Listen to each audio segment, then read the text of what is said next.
Version control is a new feature in BricsCAD v22 for all BIM or higher license levels.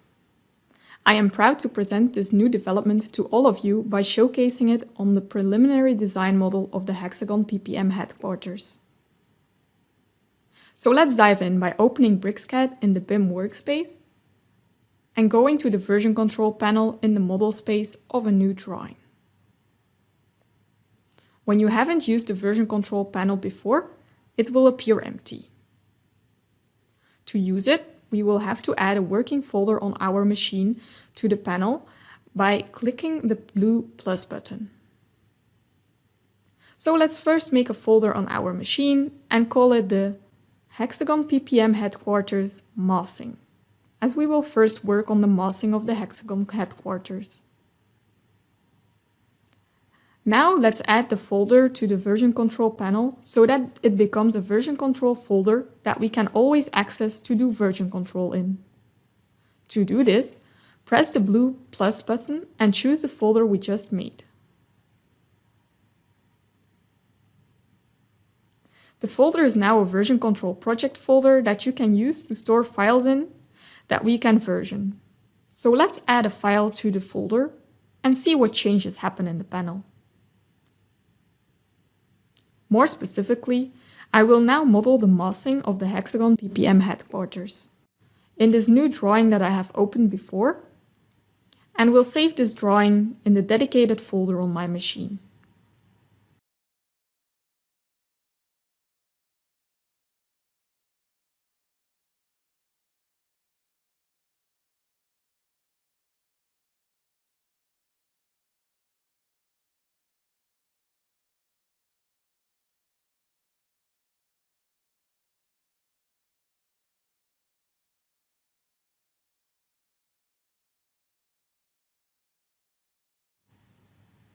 You can see that as soon as I save the drawing appears in the version control panel as a possible commit that you can save to the history log. By the way, commit is a version control term, since this versioning system is based on a version control approach, an approach also known in the programming world. It only stores the changes compared to the previous version. For the CAD world, this results in a unique way for lightweight storing of multiple versions of files and to explore different design variants. If you haven't saved your working drawing yet, however, these changes are not yet picked up by the suggestions for files to commit, as you might want to disregard these changes later anyways. When you do have at least one saved change, and you are ready for a meaningful commit, type in a commit message so you remember what the version was about or what changed compared to the previous version. So here, let's say we use 1, massing of the headquarters version 1. If we now press commit, you will see that this commit message, with the associated files, is added to the history list of commits, as you were now redirected to this history. When we press the Changes tab once more, we will see again the latest saved changes to our files. So let's repeat the process with a new massing variation. Make the needed changes in your working drawing.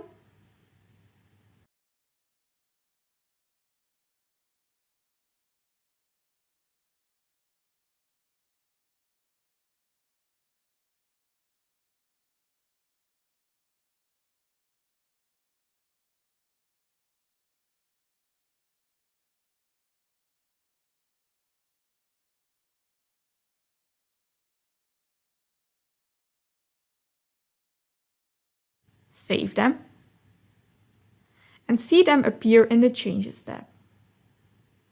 Add a meaningful commit message, and hit the Commit button.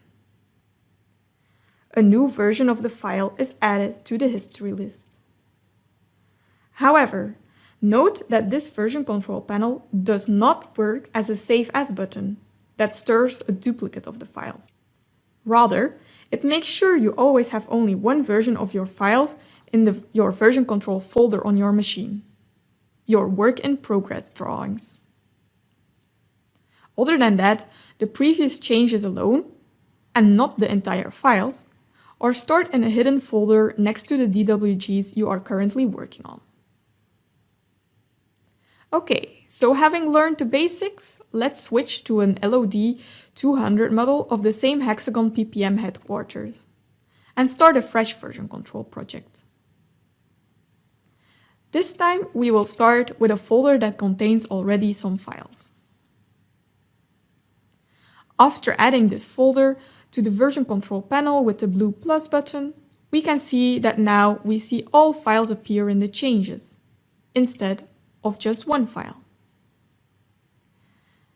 This time, you can choose to select or unselect certain files that you want to be saved in the commit. If you unselect files now, for example because you are not happy with them yet, they will pop up once again in the panel after this commit. So you can still choose to include them in the next commit.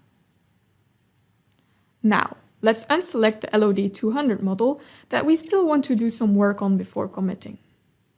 Let's commit the other files already with a meaningful message.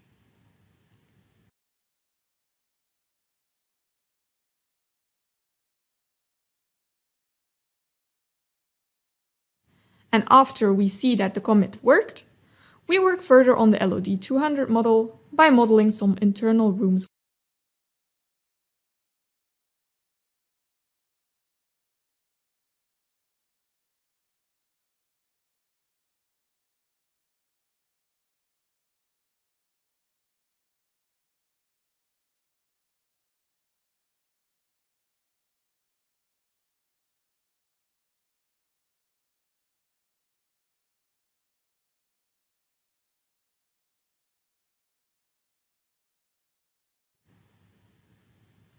Now I am ready with the changes to the LOD 200 model, so I want to commit.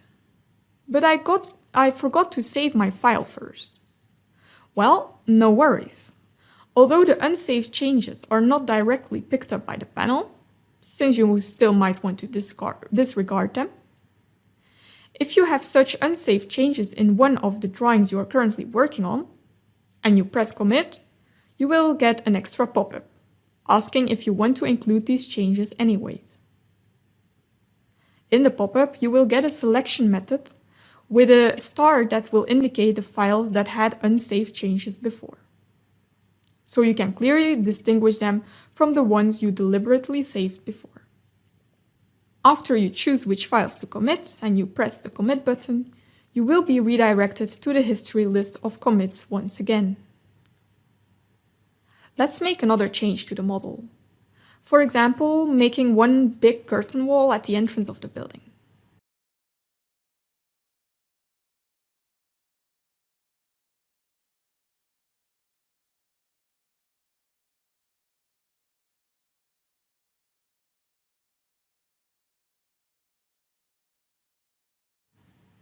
And add a commit once more. This time, we leave all files included, and once again we see that commit is successful because it appeared in the history list. Now let's dive a bit deeper in the history list and open up one of these old commits. As we know, the files attached to this commit can be seen here, but there is more. If you want to revert to these files of an old commit, it is also possible from here, with the revert button. This reverts the work in progress drawings to the state of a previous commit.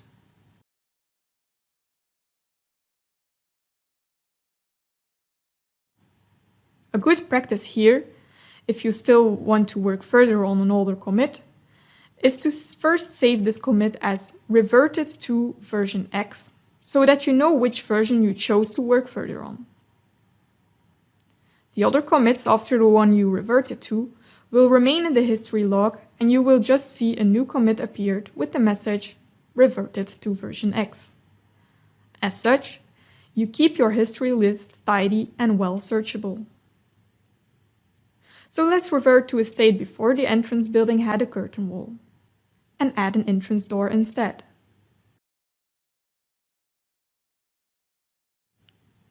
Next, we make the changes and do the commit. 3 entrance door added.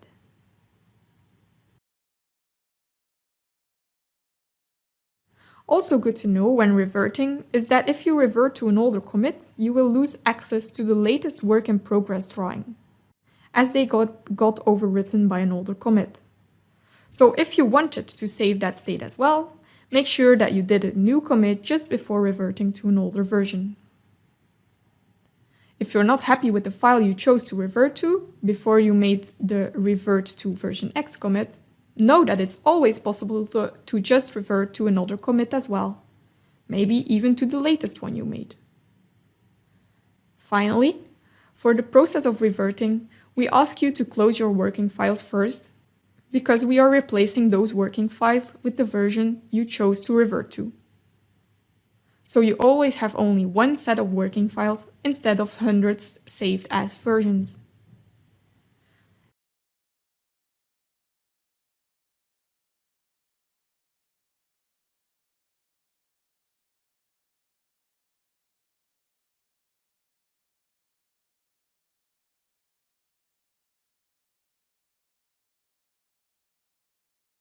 Now that we already have an LOD 200 model, we might not need the version control project from our mossing model anymore. The cleanest way to delete it is to delete the folder from the version control panel with the right-click delete button in the list of version control folders. However, don't worry if you need it back at some point. As long as you don't delete the hidden folder in your working folder on your machine, you can re-add the working folder just as you did in the beginning of the video for a new project, so by using the blue plus button, and by selecting then the old working folder. BricsCAD will pick up the data once again, and you will see the entire history log of the folder. If you do it the other way around, namely deleting your working folder on your machine, you will of course not be able to restore it from within BricsCAD. You will get an error in the list of version control projects that the working folder is not found. At this point, you can still restore the folder location, for example in the case you just moved the folder somewhere else on your machine, instead of really deleting it, after which the version control project will work as normal once again. Finally, worth mentioning is that at the beginning of a new project you will always see an ignore file being saved to the history log. This file, also in parallel with the programming world, allows you to ignore certain files or file types so that they never come up as suggested files to include in the commits. Standard, we make sure the .dwl and .bak files are ignored in this way, so you don't version control backup files needlessly. So, now that you saw the entire workflow for file version control on our Hexagon PPM headquarters, you are ready to give it a shot. Let us know what you thought. And remember that file version control is available for BricsCAD BIM or higher only. Thanks for listening, and see you next time!